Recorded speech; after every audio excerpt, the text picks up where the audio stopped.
What up? It's your boy Wall Street, and I'm back, ready for another 24-25 NBA season review. And today, we're talking about the team with a brand new arena, the Los Angeles Clippers.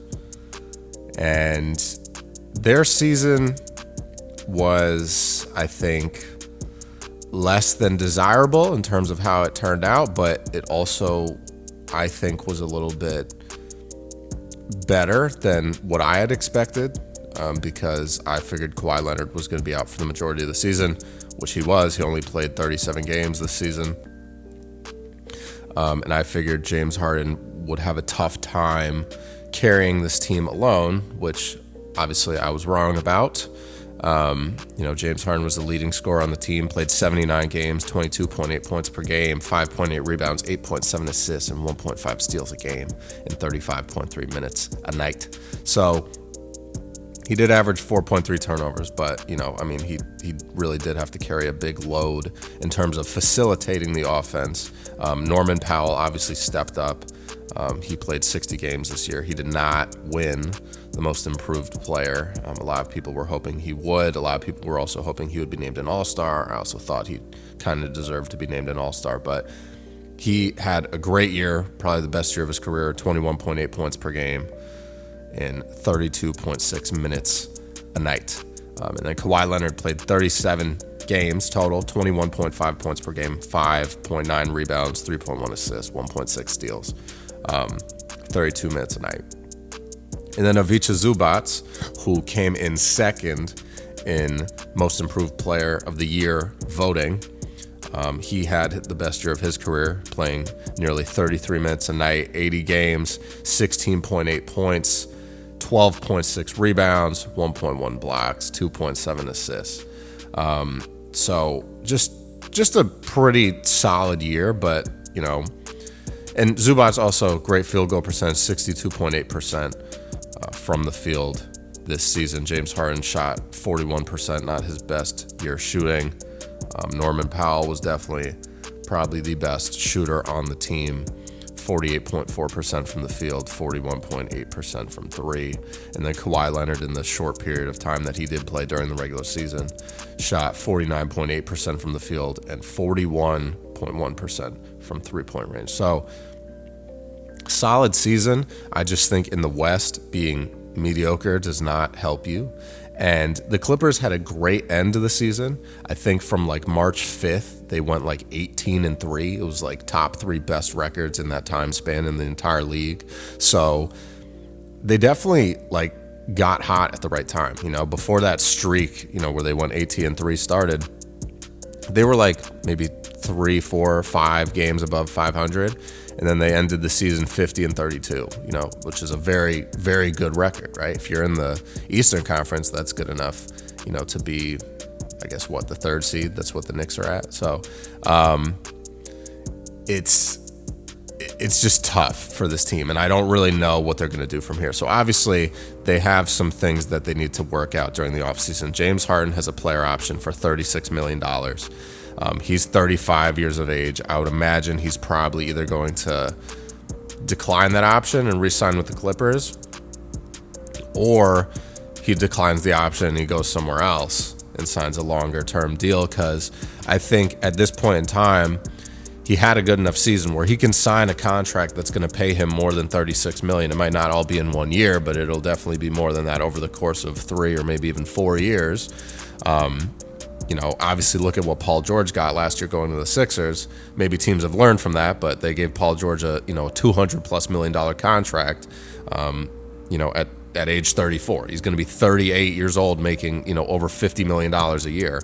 So James Harden probably has some value that he can cash in on in the open market. I would imagine he's going to do that. So that begs the question of, if James Harden leaves, you then have Kawhi Leonard, who his availability is questionable at best. You have Norman Powell, who has, seemingly improved, but he's 31 years of age. You have Bogdanovic, who they picked up from the Atlanta Hawks. He has been good, but not necessarily, like the best. And I just don't really know what this team's goal is, right? I don't know how much faith I have in Steve Ballmer to make the right decisions. I do think Tyronn Lue is a great head coach. And about Steve Ballmer, I don't think that he's a bad owner. I think he's very enthusiastic, but I think he makes decisions very quickly and sometimes a little unwisely. I think the whole Paul George getting him there because we want Kawhi Leonard, they had a window, right? But I think that window has closed, and obviously Paul George is not there anymore, and they're in a huge deficit for their draft capital, right? So let's talk about their draft picks going forward. This year, they will have a first-round draft pick, but it's going to be swapped with OKC. So the Clippers would have had, I think it's like the 20-something. Let's see here. The Clippers would have had the 24th overall pick. That's going to go to OKC, and OKC is going to give the Clippers the 30th overall pick because obviously OKC had the best record in the league. So they are going to continue to have swap rights. So the Clippers picks are kind of not really their picks anymore. Like they'll still end up with first round picks, but it's likely not going to be their pick because someone's going to swap with them. But so like 2027, OKC has swap rights. In 2029, Philly has swap rights. They have, obviously they have swap rights this year. OKC is going to take their pick. 2026, OKC has swap rights, and I think there's some stipulations where like OKC is going to get the two most favorable of the 2026 first round pick, or its 2026 first round pick, Houston's 2026 first round pick, and the Clippers 2026 first round pick, and then the least favorable is going to go to the Wizards. So shout out the Clippers for throwing us a pick. I appreciate it. But so they're not going to have a pick in 2026. So it's going to be tough, especially if they're bad next year because they don't have Kawhi Leonard playing. James Harden's not there possibly. And you're relying on Ivica Zubac and Norman Powell, right? I think that team could still make the playoffs, but I don't think that team is a team that's really winning anything. So at that point, first of all, are the people, in the Clippers management front office, are they going to recognize this kind of, looming over them and make some moves this summer, right? Do they try to trade away a guy like Ivica Zubac and get some draft picks? Do you try to trade away a guy like Norman Powell, who just had the best season of his career, basically? Do you try to trade him away and get some draft picks? Like, what are the routes here that they're trying to explore to do? If I had to say something, in terms of what they should be doing, I think you can run it back if you have James Harden, right? I think if the Clippers had beaten the Nuggets, in that 7-game series, which they just did not show up for Game 7. It seems like they were down by like 33 points at one point in Denver. I think if they had won that series, would they be giving OKC a run for their money? I don't know, but, Denver is, and I think Denver, frankly, has more of an advantage over OKC. But I just don't know if this team can win a championship, right? I think the West is a little bit more wide open than it was previously, but I don't think the Clippers are championship contenders at this point in time. I will say, though, Kawhi Leonard had me fooled a little bit, right?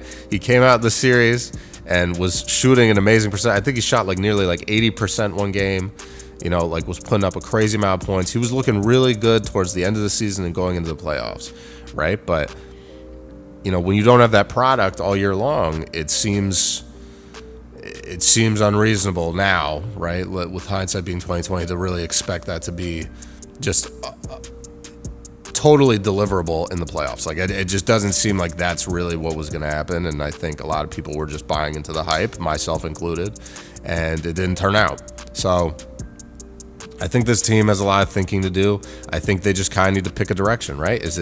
Are you going to continue standing pat with, Kawhi Leonard, especially if you can bring James Harden back? Do you run it back with this team? Because frankly, it seems like most are under contract for next season except for James Harden. You have Nick Batum on a player option for $4.9 million. He's 36 years old. But Norman Powell's under contract. Bogdan Bogdanovic under contract, Ivica Zubac under contract, Derek Jones Jr., Chris Dunn. You have basically everybody. You don't have Amir Coffey under contract, but, I think he would probably come back. He's been there, for several years. Kobe Brown's on a team option next season. I would imagine they're going to keep him around. Patty Mills is on an expiring deal. It's just like they have basically the same team coming back if they can re-sign James Harden. But they're kind of at a crossroads. Do you want to do that, or do you want to, move in a different direction? If you want to move in a different direction, I suggest you start trading guys away. Kawhi Leonard still has something to give. James Harden still has something to give. If you can re-sign him and then you decide you want to trade him, that's also another possibility. Norman Powell, I think, still has something to give. Bogdan Bogdanovic still has something to give. Ivica Zubac is definitely a valuable piece, for a team, right? The Lakers need a center. Everyone and their mother has been saying that, so maybe they trade him back to the Lakers where he came from originally. And, who knows? But I think this team can be very good at times, but they just seem to have a lot of inconsistency. And it's not a team that I would, put my hopes into at this point in time. I think they've just kind of been a good team. They're not necessarily mediocre, but they're a good team that never really makes it anywhere in the playoffs.